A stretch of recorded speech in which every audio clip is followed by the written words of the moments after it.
અમદાવાદના થલતેજ વિસ્તારમાં આવેલ સીઈઈ ખાતે 4 ઓક્ટોબરના રોજ જીનેટિકલી મોડિફાઈ પાક પર એક સેમિનાર યોજાઈ ગયો। આ સેમિનારમાં સમગ્ર ગુજરાતમાંથી કૃષિ નિષ્ણાંતો આવ્યા હતા। આ સેમિનારમાં સુપ્રીમ કોર્ટના નિર્દેશથી સરકારે વિવિધ સ્ટેક હોલ્ડરને બોલાવી તેમના મંતવ્યો જાણી તે મુજબ એક જરૂરી પોલિસી લેવલ પરનો નિર્ણય લેવામાં જણાવવામાં આવ્યું હતું કે જેના પરિણામ સ્વરૂપે વિશાળ દ્રષ્ટિકોણના હેતુથી સીઈ ખાતે જુદા જુદા ક્ષેત્રના નિષ્ણાંતો જેવા કે એગ્રીકલ્ચર, બાયોટેકનોલોજી, રાજ્ય સરકારના તેમાંય ખાસ કરીને સ્વાસ્થ્ય અને ઇકોલોજી ક્ષેત્રના નિષ્ણાંતો ઉપરાંત ખેડૂતો, ગ્રાહકો, એગ્રો કંપનીઓ તથા વિવિધ એનજીઓને તેમના મંતવ્યો જણાવવા પૂરતી તક આપવામાં આવી હતી કે જેમાં જીનેટિકલી મોડિફાઈડ ખેતીના પાકને લઈને મિશ્ર પ્રતિભાવો આવ્યા હતા।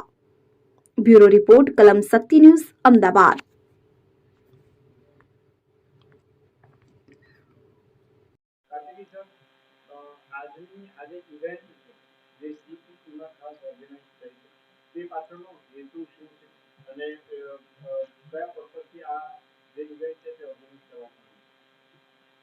જેનેટિકલી મોડિફાઈડ બીટી ને એ જાતના જે ક્રોપ્સ છે એ આપણા દેશમાં જે આવે છે ઘણા લોકોને જુદા જુદા વિચારો છે, ભરે છે, ઘણા લોકો બહુ સરસ છે, એટલે આ વસ્તુ આપણા દેશમાં ઘણા વર્ષોથી ચર્ચાય છે। સીએ 2010માં બીટી બ્રિંજોલ એટલે રીંગણ એની ઉપર જે આખી ચર્ચા કરાયેલી દેશભરમાં, એ દેશભરમાં ચર્ચા લોકો આજે પણ યાદ કરે છે કે તમે તટસ્થ રીતે એ ચર્ચા કરીને એનું એક ફળ લાવેલા। એટલે અત્યારે સુપ્રીમ કોર્ટમાં એક આદેશ આવ્યો છે સુપ્રીમ કોર્ટનો સરકારને કે તમે એક નેશનલ લેવલની પોલિસી ઓન જીએમ ફૂડ કરો અને એમાં લોકોના અભિપ્રાય લઈને કરો। અને અભિપ્રાય જુદા જુદા લોકોના વૈજ્ઞાનિકો છે, ખેડૂતો છે, એનજીઓ છે, સરકારના અધિકારીઓ છે, બીજી યુનિવર્સિટીઝ, એક્સટેન્શન સેન્ટર્સ છે, આ બધાનો લઈને એટલે અહીંયા એવું વિચાર કર્યો કે સીમાં આજે આવી એક મીટિંગ કરવી અને લોકોના અભિપ્રાય લઈને એક પહેલો ડ્રાફ્ટ આપણે તૈયાર કરીએ કે જે સરકારને ખૂબ કામમાં આવશે। એટલે ગુજરાત ધોરણે આપણે આ કામ કર્યું। પબ્લિક ઓપિનિયન માટે પબ્લિક ઓપિનિયન માટે અત્યારે ઘણી માહિતી તો હતી, એટલે લોકોને આપણે જે આપણા સંપર્કમાં છે લોકો અને બીજી જે સંસ્થાઓ છે, જતન છે, બીજી જે સંસ્થાઓ અહીંયા જે આપણી સાથે કામ કરી રહ્યા છે એ બધા દ્વારા લોકોની પાસે એક માહિતી હતી, પણ ગેરસમજો પણ એટલી જ છે। એમાં જાત જાતની ખરી માહિતી તો ખોટી માહિતી પણ છે, એટલે એ બધી દૂર કરવા માટે પણ આજે જે લોકો આવેલા એ બધાએ પોતપોતાનો ખાલી અભિપ્રાય નહીં પણ પોતાનો જે એક્સપિરિયન્સ છે કે સ્ટડીઝ કરી છે એનો છે એ પણ એ લોકોએ બધાએ રજૂ કર્યો આજે। અને મને લાગે છે આનાથી જે પહેલો આપણે જે ડ્રાફ્ટ કરવો છે એ ખૂબ સરસ થઈ શકશે એવું મને લાગે છે। नमस्कार, मेरा नाम हेम कुमार पांडे है। मैं भारत सरकार में सचिव रहा हूँ। 2017 में मैं अवकाश प्राप्त किया है मैंने। उससे पहले 2008 से 2016 मैं पर्यावरण मंत्रालय में बायोसेफ्टी सब्जेक्ट देखता था, जिसके अंदर जेनेटिकली मॉडिफाइड क्रॉप्स भी आती थी। और जो हमारे देश में संस्था है जेनेटिकली इंजीनियरिंग अप्रूवल कमेटी, इसका नाम जेनेटिक इंजीनियरिंग अप्रेजल कमेटी हो गया है, उस जीएसी का मैं 5 साल वाइस चेयरमैन था और 3 साल में उसका चेयरमैन था। तो मेरा जो सब लोगों से, हर तरह के लोगों से हमारी उस कमेटी में मुलाकात होती थी और पूरा लिटरेचर सब जो है तो, और साथ ही साथ कोर्ट में केस भी चल रहे होते हैं और जनता के बहुत से वो सवाल थे, सवाल हैं, सवाल रहेंगे। जहाँ तक अभी जो कार्तिकेय भाई ने आपको बताया कि सुप्रीम कोर्ट के एक आदेश के अनुसार एक नेशनल पॉलिसी की बात उस आदेश में कही गई है, तो मेरा यही कहना है कि हमारे पास भारत देश में बहुत अच्छी नेशनल पॉलिसी और ये पॉलिसी कार्टेगिना प्रोटोकॉल ऑन बायोसेफ्टी, ये जो protocol convention on biological diversity से बना हुआ है, उस प्रोटोकॉल के हम पार्टी भी हैं और हम उसमें जो भी है उसको हम मानते भी हैं। इसीलिए हमने हमारे बायोसेफ्टी लॉज बनाए और उसमें ये सब जो जेनेटिकली मॉडिफाइड ऑर्गेनिज्म क्रॉप्स का मूवमेंट और कल्टीवेशन उस सब के बारे में क्या होना चाहिए क्या नहीं होना चाहिए वो सब इस कानून में है, इस प्रोटोकॉल में है और उसी के बेसिस पे हमारे देश में रोबस्ट नेशनल पॉलिसी है। सर, हमने जो बात करते हैं तो इसके बारे में क्या फार्मर्स का होगा या नहीं, क्या उनको इसके बारे में जानने से कितना फायदा होगा, आम लोगों को जनता को क्या फायदा होगा और ये पॉलिसी बनाने की जरूरत क्यों पड़ती नहीं पॉलिसी देखो एक टेक्नोलॉजी है जो प्रकृति में करोड़ों साल पहले अरबों साल पहले मनुष्य पर जब आए तो प्रकृति में एक अ, परिवर्तन होता रहता है लेकिन बहुत लंबा समय लगता है। तो जब मनुष्य आया मनुष्य वाइडेस्ट एनिमल हुआ तो मनुष्य ने अपनी टेक्नोलॉजी भी निकालनी शुरू की। तो एक रिकॉम्बिनेंट डीएनए दिया, डीएनए का ही आविष्कार 1956 में हुआ, वॉटसन एंड क्रिक ने किया। उसके बाद उसके बाद ये सब टेक्नोलॉजी हुई और आज तो आर्टिफिशियल इंटेलिजेंस हो गया। तो जो नेचर में जो हाइब्रिडाइजेशन होता है मेल फीमेल वो सब जो प्रक्रिया होती है और जीव जंतु बनते हैं म्यूटेशन होता है वो सब अब लेबोरेटरी में होने लग गया। तो लेबोरेटरी में हमारे देश में कॉटन में जो समस्या थी कि भाई वो तो कीड़ा वो खा जाता है क्रॉप वो होती है तो एक जमाने में हम कॉटन इंपोर्ट करते थे। तो 2002 में इस टेक्नोलॉजी के अनुसार बीटी कॉटन लाए जिसके बारे में अभी भी कुछ लोगों को दुविधा है। तो मेरे ख्याल से मिक्स बैग होगा, किसानों को फायदा हुआ। इंडिया एक जो इंपोर्ट करती थी आयात करती थी कॉटन को आज एक्सपोर्ट करती है। हमारे देखते देखते बगल के देश में पाकिस्तान में और सब जगह जो है बीटी कॉटन हुआ। उसके बाद हमने फिर 2009-10 में दूसरी क्रॉप जीएसी के माध्यम से जो अप्रूव हो गई थी बीटी ब्रिंजल उसमें वो अभी तक रुका हुआ है क्योंकि अभी भी संदेह है। अब ये होता है मैं कंज्यूमर भारत सरकार में उपभोक्ता मामले विभाग का सचिव भी रहा हूँ।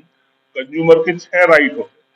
6 राइट में safety information choice hearing education ये सब होता है। अब ये जो टेक्नोलॉजी है जीएम टेक्नोलॉजी और जीएम टेक्नोलॉजी में बहुत सी टेक्नोलॉजी आज मोबाइल फोन की टेक्नोलॉजी है सब हर कोई है। आप ये सभी जो है आप पहले इतने बड़े बड़े कैमरा लेके इंटरव्यू लेते थे अब आप ये ले लो, ये टेक्नोलॉजी का फायदा है। तो टेक्नोलॉजी का फायदा साधारण जनता को पहुंचे इंक्लूडिंग फार्मर को पहुंचे ये हर सरकार हर प्रोटोकॉल हर संस्था चाहे। लेकिन अगर आप कंज्यूमर पॉइंट ऑफ व्यू से देखें यूजर पॉइंट ऑफ व्यू से देखें तो वहां पर वो टेक्नोलॉजी सही है कि नहीं वो यूजर को नुकसान करेगी नहीं वो जिम्मेवारी जो उस टेक्नोलॉजी को प्रदान कर रहा है उनकी है। तो उस एंगल से मैं ये कहूंगा कि भारत सरकार की जो जीईएसी है जो कमेटी है वो पूरी सक्षम है और उसका दायित्व है कि साधारण जनता इंक्लूडिंग फार्मर का कोई नुकसान न हो। ये उनका मैंडेट है। वो कोई ऐसी चीज बाजार में पुश नहीं करेंगे मार्केट में पुश नहीं करेंगे जो कि कंज्यूमर के लिए नुकसानदायक। तो मेरे ख्याल से वो सब सिस्टम इन प्लेस है बट जैसा हर चीज में होता है इम्प्रूवमेंट का स्कोप हमेशा रहेगा। टेक्नोलॉजी जैसे जैसे चेंज होती है जैसे जैसे टेक्नोलॉजी में इम्प्रूवमेंट आता है यूजर पॉइंट ऑफ व्यू से भी वो जो है बहुत सी चीजें इम्प्रूव होते हैं। तो देर इज ऑलवेज मतलब स्कोप फॉर इम्प्रूवमेंट। लेकिन ये कहना ये एब इनिशियो गलत है वो नहीं कहना चाहिए और national policy is in place. और मेरे ख्याल से हम सब मिलके किसान साधारण जनता साइंटिस्ट हमें यूनाइट होना चाहिए और जो जो लूप होल्स है उनको प्लग करना चाहिए। मेरे ख्याल से जीएम टेक्नोलॉजी का फ्यूचर बहुत अच्छा है और अच्छा होना चाहिए और consumer user point of view से तो और भी मैं तो स्वागत करूंगा। धन्यवाद। मेरा नाम डॉक्टर सुमन सहाय है और हम वैज्ञानिक हैं और जेनेटिक्स के ही वैज्ञानिक हैं। हमारे देश में आप लोगों को मालूम है बीटी कपास एक जीन संशोधित प्रकार का कपास जो कि अभी तक ऐसा हुआ नहीं था उसको लाया गया। उसके कुछ किसानों को अच्छे अच्छे परिणाम नहीं मिले। इस टेक्नोलॉजी में कई खामियां समझी गई हैं, तो हमने पहले अपनी सरकार से बात करने की कोशिश की। जब वहाँ पे बात नहीं हो पाई, सरकार बात नहीं करना चाह रही थी, तब हम सुप्रीम कोर्ट गए। सुप्रीम कोर्ट में जाके हमने ये कहा कि अगर हम नई टेक्नोलॉजी लाते हैं तो उसको एक पॉलिसी के तहत लाना चाहिए, और ऐसे ये नहीं कि किसी वैज्ञानिक का मन करा तो उसने ये कर दिया, किसी और ने कुछ और कर दिया, तीसरे ने फिर कुछ और कर दिया। ऐसा नहीं होना चाहिए। नई टेक्नोलॉजी को एक किसी नीति के आधार पे लाना चाहिए। तो ये सुप्रीम कोर्ट में केस हमने किया था और 20 साल लगे इस पे एक जजमेंट आने पे। उस जजमेंट में सुप्रीम कोर्ट ने भारत सरकार को आदेश दिया है कि देश में क्योंकि पॉलिसी नहीं है इस टेक्नोलॉजी के ऊपर, तो एक पॉलिसी का निर्धारण करना आवश्यक है। और ये टेक्नोलॉजी की पॉलिसी जो बनेगी उसमें सब लोगों की हिस्सेदारी होनी चाहिए, जिसमें वैज्ञानिक और एक्सपर्ट और सरकार के प्रतिनिधि और किसान और उपभोक्ता, मतलब इस टेक्नोलॉजी को बनाने में, क्योंकि ये देश में बहुत बड़ा अभाव माना गया है कि बिना टेक्नोलॉजी के, बिना किसी पॉलिसी के हम बढ़ते चले जा रहे हैं। तो ये आदेश दिया गया है सरकार को कि ये टेक्नोलॉजी के लिए एक पॉलिसी बने, और इस पॉलिसी में सबसे बड़ी चीज़ें जो रहनी होंगी वो है सुरक्षा, पर्यावरण के लिए भी सुरक्षा, उपभोक्ता के लिए भी सुरक्षा, और वो जीव जंतुओं के लिए भी सुरक्षा जो कि जैसे कपास के पत्ते हैं, जानवर तो खाएंगे ही, उससे जो तेल निकलता है वो हम लोग खाएंगे। तो इन चीज़ों को परख के अच्छी तरीके से इनकी टेस्टिंग करके कि ये हमारे लिए सुरक्षित है, इनमें कोई हानिकारक पदार्थ तो नहीं है, इसको करना बहुत ज़रूरी है। और सारी टेस्टिंग जो होनी होती है उसके लिए भी एक अच्छी ठोस पॉलिसी होनी चाहिए, ताकि हमारे घर में, हमारे देश में जो भी टेक्नोलॉजी आती है, उसको आप जीन संशोधित कह लीजिए, उसको आप जेनेटिकली मॉडिफाइड कह लीजिए, इन टेक्नोलॉजीज में क्योंकि फायदे होने के साथ साथ खतरे भी बहुत हैं। और ये प्रमाण करना कि इसमें खतरे हैं, ये वैज्ञानिकों ने किया है, ये एनजीओ की डिमांड नहीं है। अगर ऐसा कोई सोचता है, वैज्ञानिकों ने कहा है कि ये टेक्नोलॉजी जो है बहुत ही नए किस्म की टेक्नोलॉजी है। इसमें ऐसा भी हो सकता है कुछ जहरीले पदार्थ पैदा हो जाए, हर दफे नहीं होता है, लेकिन ऐसा हो सकता है, या ऐसे भी पदार्थ पैदा हो सकते हैं जिससे कि नुकसान हो सकता है। इसलिए इसकी टेस्टिंग बहुत ठोस तरीके से होनी चाहिए और सारा कुछ एक नीति, एक पॉलिसी के तहत होना चाहिए। મોડિફાઈડ પાકો વિશેની પોલિસી બનાવવાનું સરકારને કહેવામાં આવ્યું છે.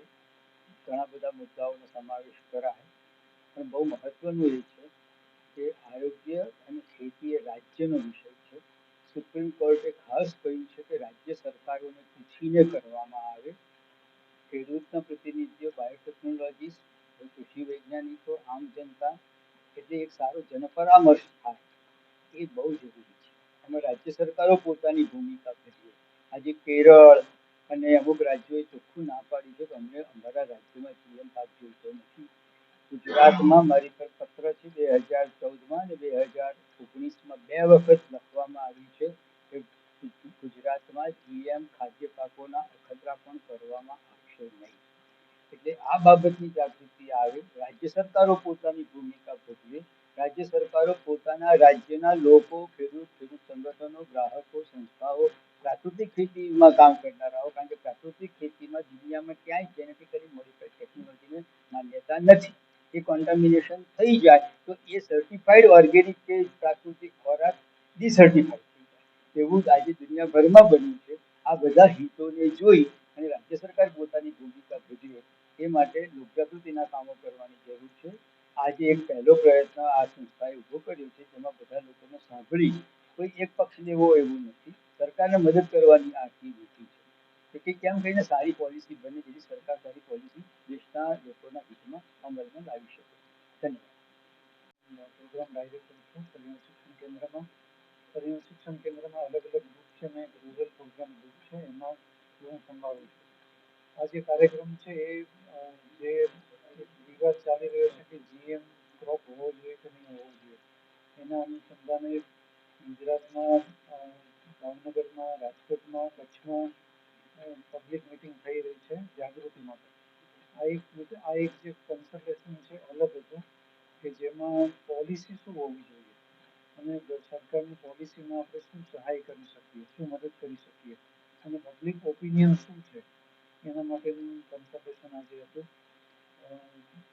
ગુજરાતમાં ઘણા બધા સંસ્થાઓને આમંત્રણ આપવામાં આવ્યું હતું, ઘણા બધા ડૉક્ટરોને આમંત્રણ આપવામાં આવ્યું હતું, ઘણા બધા વૈજ્ઞાનિકોને આમંત્રણ આપવામાં આવ્યું હતું, સરકારી અધિકારીઓને આમંત્રણ આપવામાં આવ્યું હતું, કિસાન સંઘ જેવા જે કિસાનોનું અગ્રણી યુનિયન લીડર યુનિયન છે ગુજરાતમાં એમને આમંત્રણ આપવામાં આવ્યું હતું. ઘણા બધાને આમંત્રણ આપ્યું. એમાંથી બહેનોને ખાસ તો કે જે ગૃહિણી પોતાના પરિવારને પોષણ આપવાનું હોય છે રાંધીને, એનો શું મત છે ખોરાક વિશે, તો એ બધા જ અલગ અલગ ગ્રુપને બોલાવ્યા હતા અને બધા જ હાજર રહ્યા. આજે લગભગ 200-250ની આસપાસ લોકો હતા અને બધાએ બહુ જ રસપ્રદ ભાગ લીધો અને પોતાનો મત વ્યક્ત કર્યો. લગભગ 17થી 18 એવા વક્તાઓ હતા, બહુ જ ટૂંકમાં બોલ્યા કે જે ડાયસ ઉપરથી બોલેલા છે અને જે ઓડિયન્સમાં હતા એમને પણ બધાને તક આપવામાં આવી અને દરેકે પોતાનો મત વ્યક્ત કર્યો. મત વિરોધમાં પણ છે, મત ફેવરમાં પણ છે, પણ એક અમારી સંસ્થાનું કામ એ છે કે બેલેન્સ અભિગમ રાખવો અને જે પણ પોલિસીમાં સરકારને એક ડ્રાફ્ટ અમે જમા કરાવવાના છે, મૂકવાના છે સરકાર સામે, એ પ્રમાણમાં બેલેન્સ હોય, એક તરફી ના હોય. કારણ કે સિક્કાની બે બાજુ હોય છે હંમેશા. કોઈ વસ્તુ એટલી ખરાબ પણ નથી હોતી, કોઈ વસ્તુ એટલી સારી પણ નથી હોતી, પણ બેઉ પાસામાં સ્ટડી મૂકવો એ એક જવાબદાર સંસ્થા ફરજમાં આવે છે. એટલા માટે અમે આ પ્રયત્ન કર્યો.